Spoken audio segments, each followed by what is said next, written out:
Инна анша'нахунна инша'ан. Ол жақта күйеуін күтіп отырған әйелдерді, жаннаттық әйелдерді біз қайтадан жаңа жаратылыспен жараттық дейді. Жаңа жаратылыспен жараттық. Осы дүниедегі сіздің әйеліңіз, жарыңыз. Пайғамбарымыз саллаллаху алейхи вассалам айтқандай, «Иза соллат әл-мар'ату хумсаха». Әйел заты 5 уақыт намазын бұлжытпай оқыса, «Ва сомат шахраха». Рамазан айының оразасын толық ұстаса, «Ва хафизат фарджаха». Күйеуі жоқ кездерде ұятты жерін сақтаса, «Ва атағат заужаха». Күйеуіне бойұсынумен өтсе, күйеуі төркіннен артық болса, бойұсыну деген сол. Осы күйеуі деген нәрсе, осы 4-ақ нәрсені орындап берсе, бойұсыну, күйеуіне бойұсыну шартыdır ең соңында. Екеуі Алланыкі, екеуі күйеуінің хақысы. Намаз бен ораза Аллаға байланысты, бойұсынумен ұятты жерін қорғау күйеуіне байланысты. Осы 4-еуін істесе, ол әйел кісіге қиямет күні айтылады дейді. Қиля ләха, айтылады оған. Не деп? Удхули min ayyi abwabil jannati shi'ti. Jannattың қай есігінен қаласаң кіре ғой деп. Көрдіңіз ба? Сонымен сол күтіп отыр екен күйеуін жақта. Оларды біз жаңа жаратылыспен жаратқанбыз. Анау жаратылыс деген керемет жаратылыс. Адам жаңағы сұлулықтары, мысалы, киімдері. Пайғамбар бір хадисте айтады: لو أن امرأة من نساء أهل الجنة اطلعت إلى الأرض.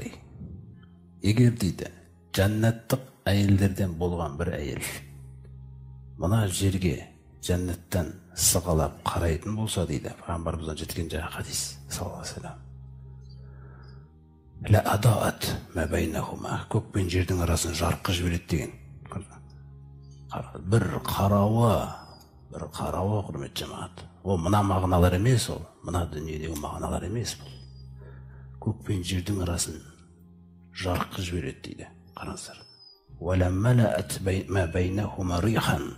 Көк пен жердің арасын жаңа тыныстаған кезінде, хош иіс кеткен кезде, көк пен жердің арасы жаңа хош иістеніп кетеді дейді. Уала насифуха ала раусиха. Ана басындағы орамалы, мына нәрсеге қарасаңыз қандай жақсы тәрбиелеп жатыр. Жәннаттық әйелдің орамалы бар. Ана басындағы химары дейді, орамалы. Мына жаққа сығаласады, орамалмен сығалайды екен ғой деген нәрсені келтіріп отыр. Сол орамалы дейді, хойрун минад дуния ва ма фиха. Мына дүниенің күллі нәрсесінен, ішіндегі нәрсенің бәрінен артық дейді. Сол әйел күтіп отыр, сол тақуаны. Көрдіңіз бе? Сондықтан бұл дүниедегі ғұламалар айтқандай, бойұсынған мүмин әйел, жаңағы 4-еу мықты істеп берсе, бойұсынған мүмин әйел, ол хор қызынан жоғары тұратын нәрсе. Жоғары. Анау бонус. Анау жаралған жоқтан бар етіліпті. Амынаның өзін сұлу қылған кезде бұл керемет болады.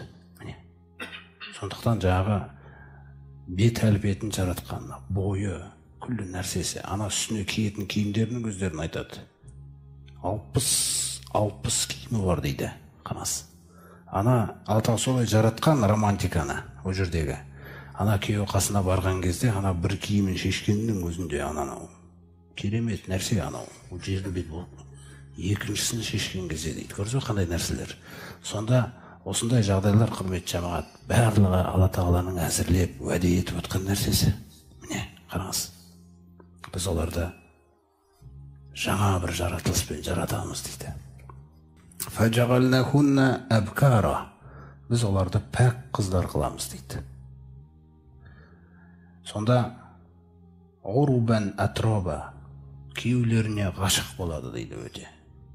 Ғашық болады, атроба деген нәрсе құрдас болады, бір жаста. Ғашықтық деген нәрсенің өзінде, құрметті жамағат, ғашықтықтың көкесі жәннетте болады. Бұл дүниеде ол Али радиаллаху анху айтады, әл-ғишқу марадун дейді. Лейса лаху әжрун ва ла ғивадун. Ғашықтық деген бұл дүниеде дейді, ол ауру дейді. Міне, оған Алла тағала ешқандай сауап жазбайды дейді. Міне, оның орнына бір жақсы нәрсе айырбастап та бермейді дейді. Махаббат пен ғашықтық ол екі жол дейді ғой абай атамыз. Ғашықтық деген нәрсе ол жаңағылар, сол жақта болады романтика деген нәрсе. Жаңағы биік мәртебелі сәкілердің үстінде жаңағындай сұлу жәннаттық әйелімен ва инна азважал жаңағы азважал ахлил жәннати ла юғаннина азважахунна дейді. Тіпті олар дейді өздерінің күйеулеріне сол жерде бір өлеңдер айтып береді дейді. Өлеңнің көкесі сол жақта екен, құрметті жамағат. Өйткені жеңіс нәсіп болды, мәңгі жәннатқа кірдің, енді айт. Біз сондай керемет, құрметті ерлердің жұбайларымыз деген нәрселер. Біз мәңгіміз, ешқашан өлмейміз. Біз амандамыз, ешқашан қауіп сезбейміз. Біз осында мәңгі тұрақтаймыз, басқа жаққа көшіп кетпейміз. Біздің көзіміздің қарасы күйеулеріміз деп жүреміз дейді.